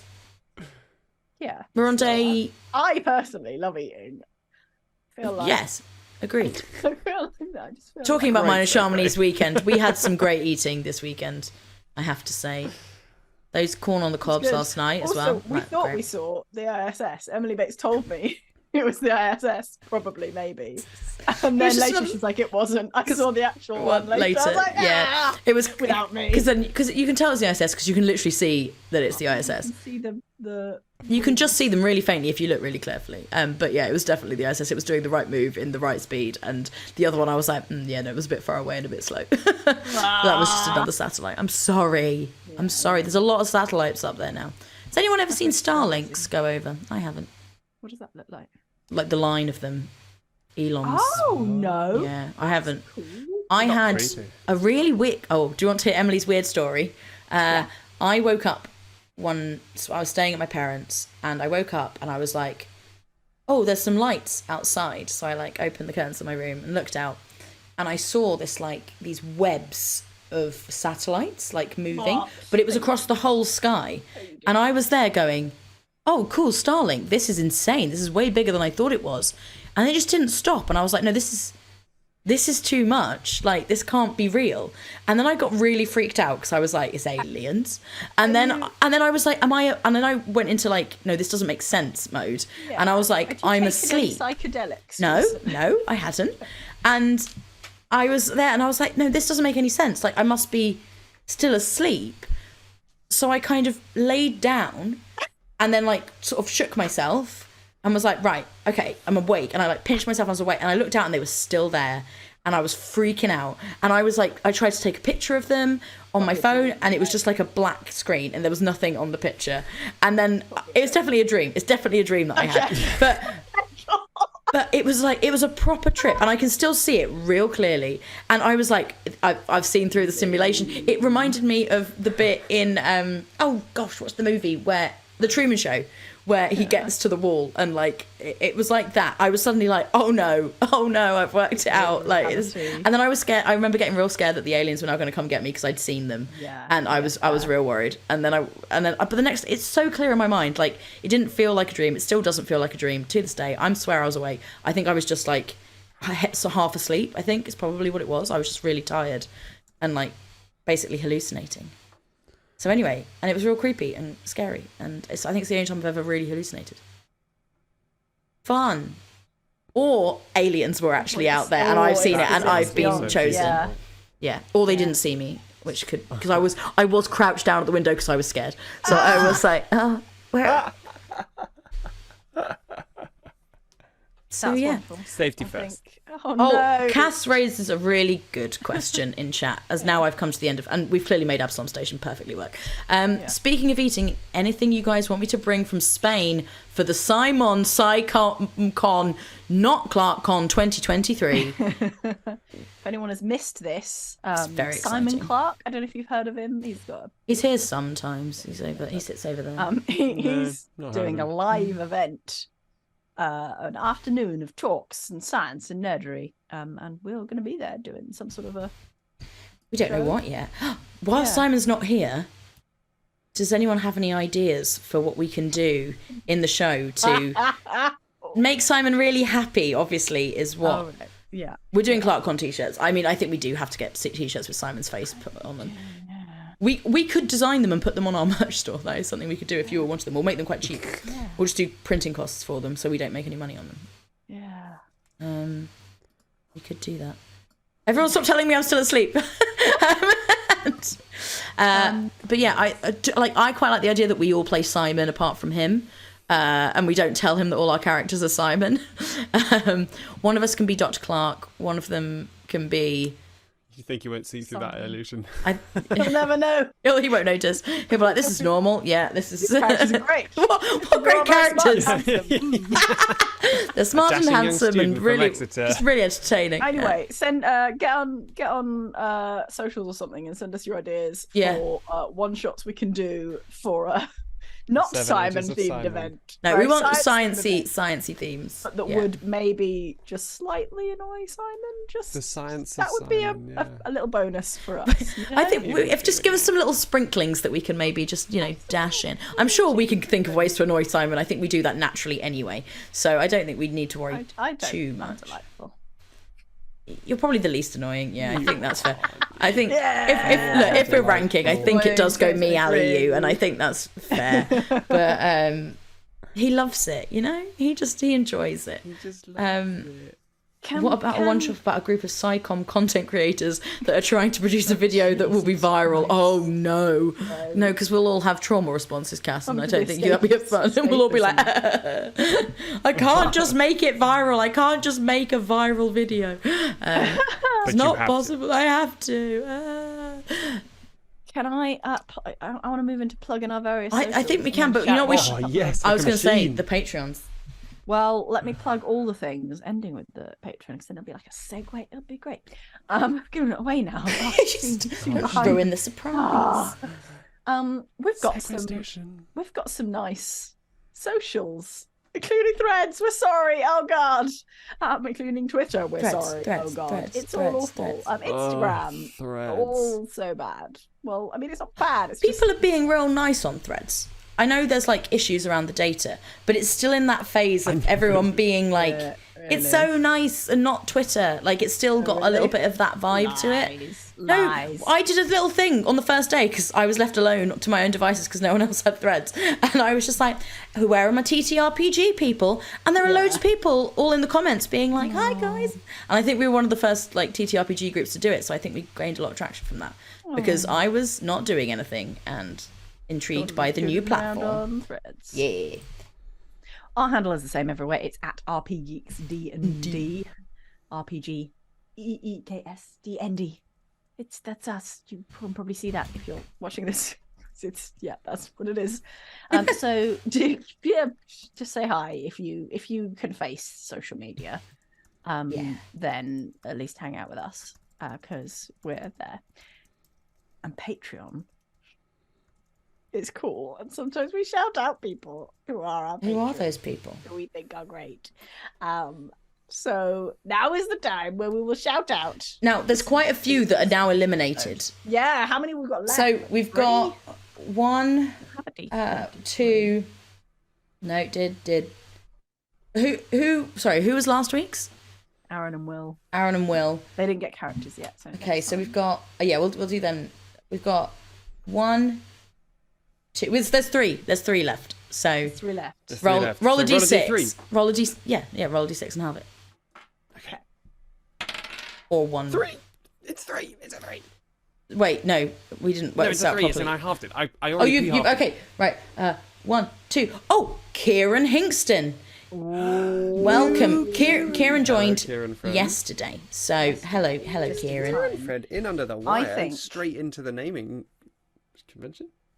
I think Kieran's character on Absalom Station is like at the center of this mysterious web where like they never interact, but they have like little screens and things that, like let them show what's going on in the outside world, and they're like spying on like a CCTV like behind the scenes. Is it a spy thing? Do they work for any particular organization? No, they're totally independent, and like no one even knows they're there anymore, and like I'm gonna put in a you can just a potential competing idea. Well, you can do this for the next person, maybe. Okay, all right. Yeah, all right, I'll see if this roll works the next one because we've only got 2 now. It might not work at all. Did another 3, Kieran. I'm doing you again. No, but it's 2. It's 2. Not how that works. It's not how this works. There's 2 people left, so all right. We have to pick one. Flip a coin. Yeah. All right. Yeah. That's a 2 then. I don't have a coin. I do. That is Nicholas Monroe Turner. Oh, it doesn't work. What do you mean it doesn't work, Ali? Come up with another one. Doesn't work. Ali, okay, go. Well, I can. Improv. Okay, all right. Okay, no. Well, it sort of works. Basically, like, well, no, I feel like Nicholas Monroe Turner is much more of a kind of like, hi, Nicholas Monroe Turner. Have you considered maybe? You know, he's the sort of in the sort eye. Of person that you. Oh. Yeah, I was exactly. thinking The person you meet in the eye in a coffee shop, and they're like, they're probably on a kind of like an open Mac, and they're like, doing something, got nice hair, and they're just, nice hair. They're kind of tapping away, and then maybe they're trying to chat up the barista, and it's it's not really necessary, but whatever, the charming person, and then. Hi, Nicholas Monroe Turner. Really nice. Did we go to school together? So nice to see you again. And then you're like, oh God, I don't even know who you are, but I feel. And then you're sort of lulled into this false sense of security. And then he's like, anyway, listen, love for you to come around to my party I'm throwing tonight. And you're like, Nicholas Monroe Turner? I'd love to come to your party. And then he gives you an address and you turn up and there's no party. And you realise you just got. But why did he want you to go there? I don't know. He's just a Nicholas Monroe prankster. Turner. He's just like a posh prankster. He's just the sort of person who might do that. And Wow. then maybe but you can hear a party going on somewhere, and you think, well, maybe I got the address wrong. But surely he wouldn't just give me the wrong address. I think Megan is a fan of this. Well, he's just not. He's not chatting up the. Why do you do that? Well, I don't know, Nicholas. Why do you do these things? You have to answer these things. Yeah, Nick. Look, It's like, full and come on, frank so we did response. the slander and libel laws thing, aren't we? You know, we're claiming. The Nicholas Monroe Turner, any comparisons to characters or people living or dead are purely coincidental. Oh man. Maybe we plan some of these before the next episode, so we're not just sort of potentially libeling anyone. That's not our way. We won't do that. No one worry about it. Cool. What is our next episode? Ooh. Well, next week we are not doing a live episode, so if you're watching this live, we will be here next week. We'll be playing some games. We'll be hanging out, but Simon is still away, so it will just be the three of us. July for Games and Fun live on twitch.tv/RPGeeks. That's correct. And then after that, on the 24th, we will be doing a live episode 6 of the Absalom Files. Our party have... Oh, no, we're not doing spoilers, are we? No, we're not. So... Not too many spoilers, no. Just in case. Our party will be doing some stuff. Because they found out some stuff. Who knows what they found out? Stuff and things. But they've done it. Finding stuff. We do be doing the things of the stuff. So catch that live. On at... I've lost it. 7 p.m. on the 24th. 24th of July, if you're caught up live, and if you're in the future, thanks. Hi. Welcome to the past. Hi. It was a more innocent time. It probably was. Like, that's almost definitely true. In the news right now. Oh God. I don't know if someone gave you the address of this, but it's not where you think it is. That's actually just down the road. But no, why have you done this? Right. Okay, I'm gonna try and wake up out of my dream. And I guess we'll see everybody. I don't know whether wait, I'm not ready because I haven't found where the button is because I'm controlling the stream. Carry on. Okay, you do the outros. You will do it. Yeah, shit. What is our normal outro? We don't have an outro, do we? Should we get You an say outro? like bye. We go bye. No, we got bye. Goodbye. That's it. Fuck, man, we are lame. We need a better Don't outro. say that. I know. We could do do like rubbish. we could do some sort of like. Oh, silence is great. There it is. Silence is really good on an Leave this in outro. on the podcast. Oh yeah, I'm gonna leave all of it. Okay, I'll we've been the RP Geeks, and this has been the science of Starfinder. See you next time. Bye. Bye.